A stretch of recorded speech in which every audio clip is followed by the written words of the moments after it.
राधे राधे, जय श्री कृष्णा। जय श्री कृष्णा। कैसे हैं आप सभी लोग? मस्त होंगे, स्वस्थ होंगे। तो चलिए आज हम आपको सुनाते हैं श्री भगवद गीता के 17वें अध्याय का महात्म। अगर आपको अच्छा लगे तो प्लीज लाइक करें, कमेंट करें, शेयर करें और चैनल पर नए हैं तो प्लीज चैनल को सब्सक्राइब करें। राधे राधे, राधे राधे। चलिए देर ना करते हुए हम आपको सुनाते हैं भगवद गीता के 17वें अध्याय का महात्म। महादेव जी कहते हैं, पार्वती 16वें अध्याय का महात्मा बतलाया गया। अब 17वें अध्याय की अनंत महिमा श्रवण करो। राजा खड़गभाव के पुत्र दुशासन नामक एक नौकर था। वह बड़ी खोटी बुद्धि का मनुष्य था। एक बार वह मांडलिक राजकुमार के साथ बहुत धन की बाजी लगाकर हाथी पर चढ़ा और कुछ ही कदम आगे जाने पर लोगों के मना करने पर भी वह मूढ़ हाथी के प्रति जोर जोर से कठोर शब्द करने लगा। उसकी आवाज सुनकर हाथी क्रोध से अंधा हो गया और दुशासन पैर फिसल जाने के कारण पृथ्वी पर गिर पड़ा। दुशासन को गिरकर कुछ उच्च सांस लेते हुए काल के समान निर्कुश हाथी ने क्रोध में आकर उससे ऊपर फेंक दिया। ऊपर से गिरते उसके प्राण निकल गए। इस प्रकार काल वंश मृत्यु को प्राप्त होने के बाद उसे हाथी की योनि मिली और सिंह लिप के महाराज के यहाँ उसने अपना बहुत समय व्यतीत किया। सिंह द्वीप के राजा की महाराज खड़गभाव से बड़ी मित्रता थी, अतः उन्होंने जल के मार्ग से उस हाथी को मित्र की प्रसन्नता के लिए भेज दिया। एक दिन राजा ने इस लोक की समस्या पूर्ति संतुष्ट होकर किसी कवि को पुरस्कार रूप वे हाथी दे दिया और उन्होंने 100 स्वर्ण मुद्राएं देकर उसे मालवन नरेश के हाथ बेच दिया।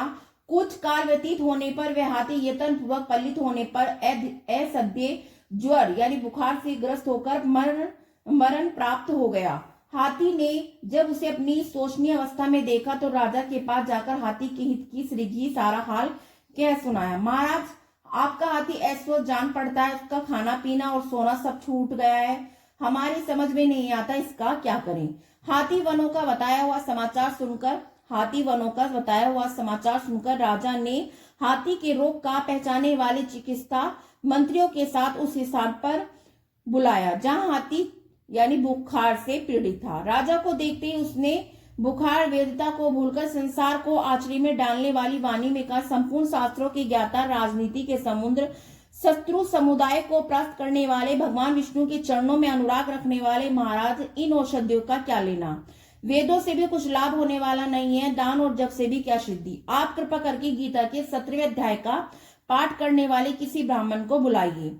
हाथी के कथानुसार राजा ने सब कुछ वैसा ही किया। तदनंतर गीता के पाठ करने वाले ब्राह्मण ने जब उत्तम जल को अभिमंत्रित करके उसके ऊपर डाला तब दुशासन गज योनियों का परित्याग करके मुक्त हो गया। राजा दुशासन को दिव्य विमान पर आरूढ़ हुए इंद्र के समान तेजस्वी देखकर पूजा, तुम्हारी पूर्व जन्म में क्या जाति थी, क्या स्वरूप था, कैसा आचरण था और किस क्रम से तुम यहाँ हाथी होकर आए, ये सारी बातें मुझे बताओ। राजा के इस प्रकार पूछने पर संकट से छूटे हुए दुशासन ने विमान पर बैठे ही बैठे स्त्रीता के साथ अपना पूर्व जन्म का उपयुक्त समाचार यथावत कह सुनाया।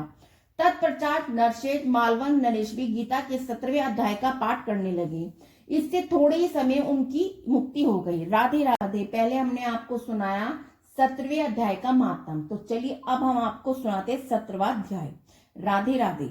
इस प्रकार भगवान के वचन सुनकर अर्जुन बोले, हे कृष्ण, जो मनुष्य शास्त्र विधि को त्याग कर केवल श्रद्धा से युक्त देव आदियों का पूजन करते हैं, उनकी स्थिति फिर कौन सी है?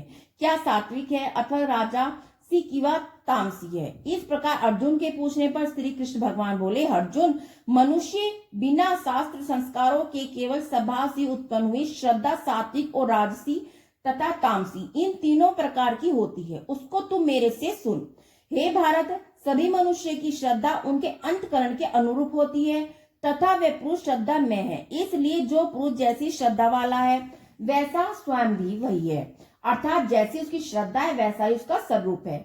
उनमें सात्विक पुरुष जो देवी को पूजते हैं वे राजस पुरुष, यश राक्षसों को पूजते हैं वे अन्य जो तामस मनुष्य हैं, वे प्रेत और भूत गणों को पूजते हैं। हे अर्जुन, जो मनुष्य शास्त्र विधि से रहित केवल मन कलिप्त घोर तप को तपते हैं, दम अहंकार से युक्त हुए, कामना आसक्ति बल के अभिमान से युक्त है तथा जो शरीर रूप से स्थित भू समुदाय को अर्थात शरीर, मन, इंद्रियों के रूप में परिणित हुए आकाश आदि 5 भूतों को अंतःकरण में स्थित मुझ अंतर्यामी को भी क्रूश करने वाले हैं। उन अज्ञानियों को तू आसुरी स्वभाव वाला ही जान।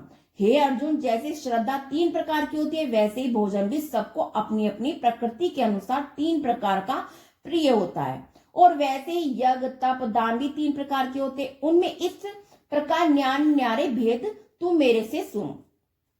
आयु, बुद्धि, बल, आरोग्य, सुख, प्रीति को बढ़ाने वाले, रस युक्त, चीखने, स्थिर रहने वाले तथा स्वभाव से मन को प्रिय आहार अर्थात भोजन करने के पदार्थ जो सात्विक पुरुष को प्रिय है।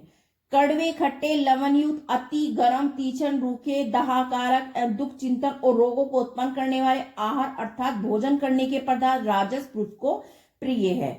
मतलब राजस पुरुष को प्रिय है। तथा जो भोजन अध पका, रस रहित, दुर्गंध युक्त, बासी, उत्कृष्ट, जो अपवित्र भी है, वह भोजन तामस लोगों को पसंद है। हे अर्जुन, जो यज्ञ शास्त्र विधि से नियत किया गया है तथा करना ही कर्तव्य, ऐसे मन को समाधान करके फल को चाहने वाले पुरुष द्वारा किया जाता है। यह यज्ञ तो सात्विक है। और हे अर्जुन, जो यज्ञ केवल दाम चरण के लिए अथवा फलों को उद्देश्य रखकर किया जाता है, उस यज्ञ को तू राजस समझ। तथा शास्त्र विधि से हीन और अन्नदान से रहित, बिना मंत्रों के, बिना दक्षिणा के और बिना श्रद्धा के किए हुए यज्ञ का तामस यज्ञ कहते हैं। हे अर्जुन, देवता, ब्राह्मण, गुरु, ज्ञानी जनों का पूजन, पवित्रता, सरलता, ब्रह्मचार्य, अहिंसा, शरीर संबंधी तप कहा जाता है। तथा जो उद्योग को न करने वाला प्रिय हितकारक अर्थात भाषण, वेद शास्त्रों के पढ़ने, परमेश्वर के नाम जपने का अभ्यास, निसंदेह वाणी संबंधित तप कहा जाता है। मन की प्रसन्नता, शांत स्वभाव, भक्त चिंतन करने का स्वभाव, मन का निग्रह, अंतकरण की पवित्रता, ऐसे ही मन संबंधित तप कहा जाता है। परंतु हे अर्जुन, फल को न चाहने वाले निष्कामी योग पुरुषों द्वारा परम श्रद्धा से किए हुए उस प्रवत्ता 3 प्रकार के तत्व को सात्विक कहते हैं। और जो तत्व साकार मन और पूजा के लिए अथवा केवल पाखंड से किया जाता है, वह अनिश्चित और क्षणिक फल वाला तप यहाँ राजा कहा गया है। जो तप मूढ़ता पूर्वक हठ से मन, वाणी और शरीर की पीड़ा सहित अथवा दूसरों को अनिष्ट करने के लिए किया जाता है, वह तप तामस कहा गया है। हे अर्जुन, दान देना ही कर्तव्य, ऐसे भाव को दान देश, काल और पात्र को प्राप्त मृत्यु प्रकार में करने वाला दिया जाता है। वह दान न तो सात्विक कहा जाता है, न ही दान केशव पूर्वक है तथा प्रत्यन उपकार के प्रयोजन से अर्थात बदले में अपना संसारिक कार्य सिद्ध करने की आशा से अथवा फल को उद्देश्य से रखकर फिर दिया जाता है, वह दान राजस कहा गया है। और जो दान बिना सत्कार अथवा तिरस्कार पूर्वक आरोग्य, देश, काल में कुपात्र के लिए अर्थात मंग, मांस आदि अभक्ष वस्तुओं के खाने वाले, चोरी जारी आदि नीच कर्म करने वालों के लिए दिया जाता है, वे दान तामस कहा गया है। हे अर्जुन, ओम तय सत ऐसे 3 प्रकार के सच्ची दान संलग्न ब्रह्मा का नाम कहा है। उसी से सृष्टि के आदि काल में ब्रह्मा, वेद तथा यज्ञ आदि रचे गए हैं। इसलिए वेद को कथन करने वाले श्रेष्ठ पुरुषों की शास्त्र विधि से नियत की हुई यज्ञ, दान और तपरूप क्रियाएं सदा ओम ऐसे इस परमात्मा के नाम को उच्चारण करके ही प्रारंभ होती है। अतः अर्थात तत् नाम से कहे जाने वाले परमात्मा का सब ऐसे हैं। ऐसे इस भाव से फल को न चाहकर नाना प्रकार की यज्ञ, तप रूप क्रियाएं, दान रूप क्रियाएं कल्याण की इच्छा वाले पुरुषों द्वारा जाती हैं। सत ऐसे परमात्मा का नाम सत्य भाव में श्रेष्ठ और भाव में प्रयोग किया जाता है। तथा हे पार्थ, उत्तम कर्म में सत शब्द प्रयोग किया जाता है तथा यज्ञ, तप, दान में जो स्थिति है वह सत्य है ऐसा कही जाती है। उस परमात्मा के अर्थ किया हुआ कर्म निश्चय पूर्वक सत्य है ऐसा कहा जाता है। हे अर्जुन, बिना श्रद्धा के होम, हवन, दिया हुआ दान, तपा हुआ तप और जो कुछ भी किया हुआ कर्म वे समस्त असत कहा जाता है। इसलिए वह न तो इस लोक में लाभदायक है न मरने के पीछे ही लाभदायक है।